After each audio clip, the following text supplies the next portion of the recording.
teaching you today. Our topic is about how to honor pastors. We must have pastors. They are the shepherds of our lives. Alam po natin na kailangan natin ng leader. But there are some people who don't know how to honor their leaders. Twofold po yan. Number one, pastors should be ministering. Yan po sila magpipreach, magtuturo, magka-counseling. Those are the things that the pastors do. They will visit you at home, or you're going to be invited for such a counseling or certain activities that would, talk with each other and discuss about your growth in the ministry or even in your personal Christian lifestyle. But today, we are going to talk more about you, the body of Christ. We, having our pastors, should honor them according to the Word of God. Sabi po dito sa Deuteronomy chapter 28 verse 2, "And all these blessings shall come upon you and overtake you if you obey the voice of the Lord your God." Even in the Old Testament, prophets there told us to really listen and obey the voice of the Lord. Di po ba? And where did this voice come from? Of course, sa Panginoon. And through whom? The prophets, the people that God used. And in Ephesians 4:11, "And He gave the apostles, the prophets, the evangelists, the pastors, and teachers." Binigay po ito ng ating Panginoong Hesus in our times right now. We are in this church age. Nandito na po tayo as a body of Christ. We are saved not because of our works, but we are saved because of His grace. Grace nga lang po yun. That's why we don't need, or we should not abuse grace. Instead, we must make use of our time. We must do everything that we could para po pag-fulfill sa mandato or mandate that God has given us. Amen? Yung task po ninyo, yung ministry and mission. So, binigay po ng Panginoon itong Ephesians 4:11 as the gift to the body of Christ. Ito po sila, itong fivefold ministry, kasama na po diyan ang pastor po ninyo. They are the gifts for us from the Lord. Amen? So, para po sa atin sila. So, ibig sabihin po, kung regalo po ng ating Panginoong Hesus, ang mga pastors po natin, then let us take care of them. Let us honor them. Amen po ba? Pakisigaw po dyan ng malakas na amen. Na hindi ko narinig dito sa Bangkok, Thailand. Okay, mas malakas pa dyan. Amen, Bishop. Ayan, okay, malakas na. Ibig sabihin, you are now teaching yourself to be more submissive, to be more, faithful and honoring to your pastor, especially your senior pastor. Jeremiah 3:15, ano pong sinabi dito? "And I will give you shepherd," sabi ng Diyos, "after my own heart, who will feed you with knowledge and understanding." Yan pong shepherd na yan po yung fivefold ministry, yan po yung mga pastors po natin. Nag-aalaga po yan sa atin. "And I will tell you that they deserve to be honored because they are called in an honorable task." 2 Corinthians chapter 9 verse 13 to 14. Sige po, sabayan niyo po ako sa pagbabasa. "As a result of your ministry, they will give glory to God." Sabi dito, "For your generosity to them and to all believers will prove that you are obedient to good news of Christ, and they will pray for you with deep affection because of the overflowing grace God has given to you."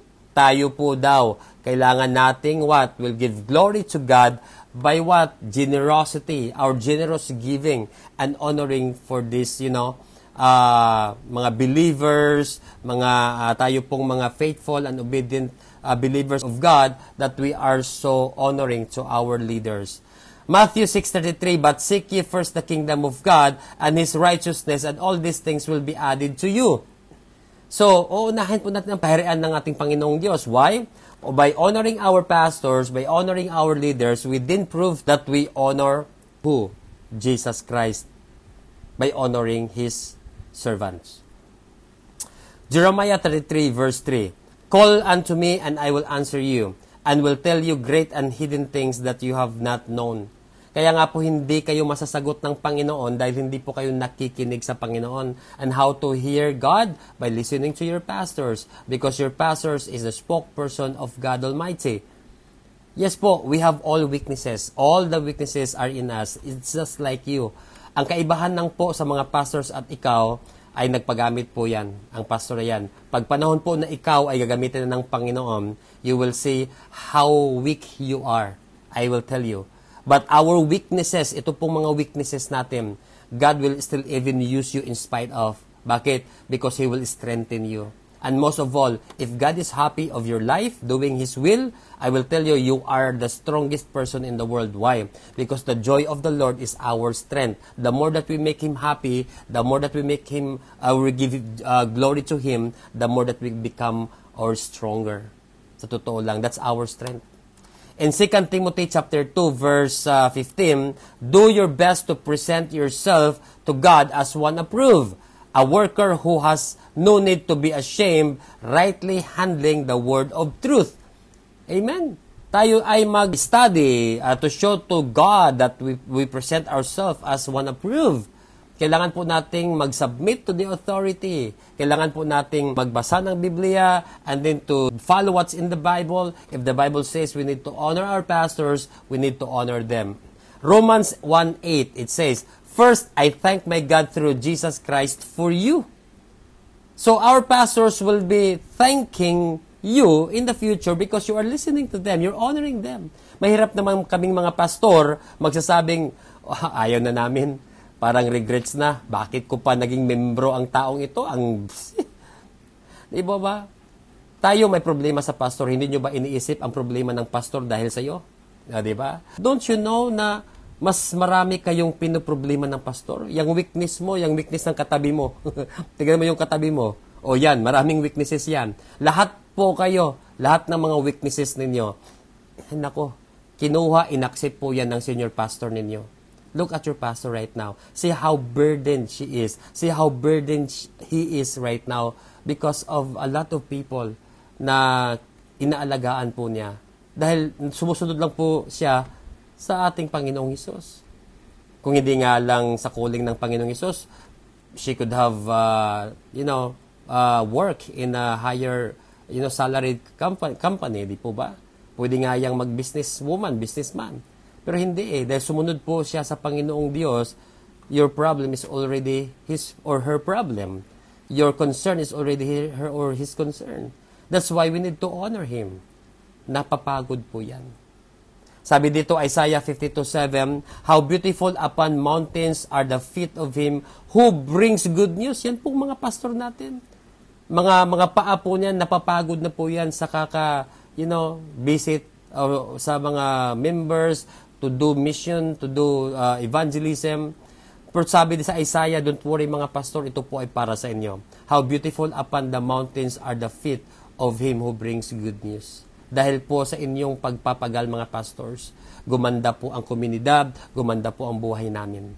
Amen. Palakpakan po natin ang ating mga senior pastors and your pastors team in your church. Palakpakan po natin mga kapatid. And they deserves more than clapping of our hands. To honor them and to be with them in good times or in bad times. Kung sa good times, nag-celebrate tayo with Him. Sa panahon ba ng bad times, iiwan na natin ang pastor natin. Alam nyo po, ngayon pa na nangangailangan yung pastor natin, this is the time that you must not leave your pastor. Who brings good news of happiness, who publishes salvation. Yan po.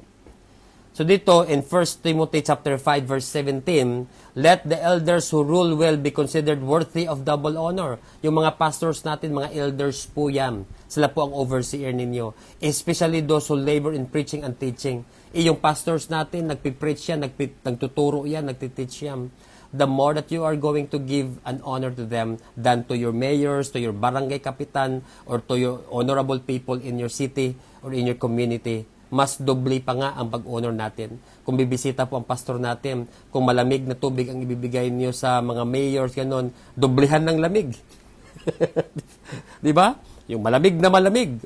Kung mainit na kape ang ino-offer ninyo sa mga mayors, mga konsihal, dobling init ang ibigay ninyo. Double honor Di ba? O dobling init. O 100 degrees, 200 degrees.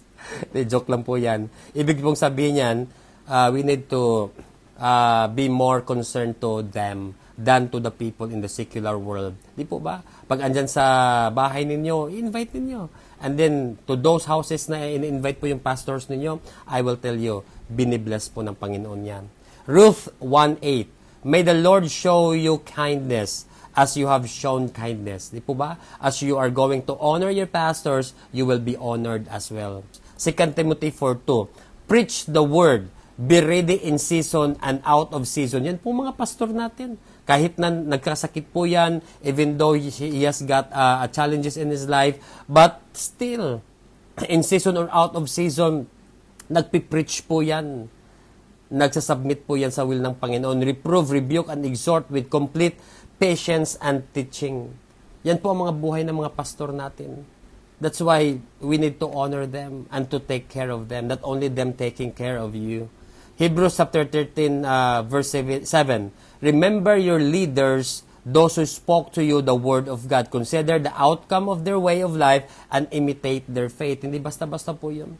Instead of talking against them, instead of, doing things against them, please, right now po, alagaan po natin ang mga leaders natin in the church. They are one-of-a-kind people. May mga weaknesses po kami, like you. But the thing is, we submit ourselves to God.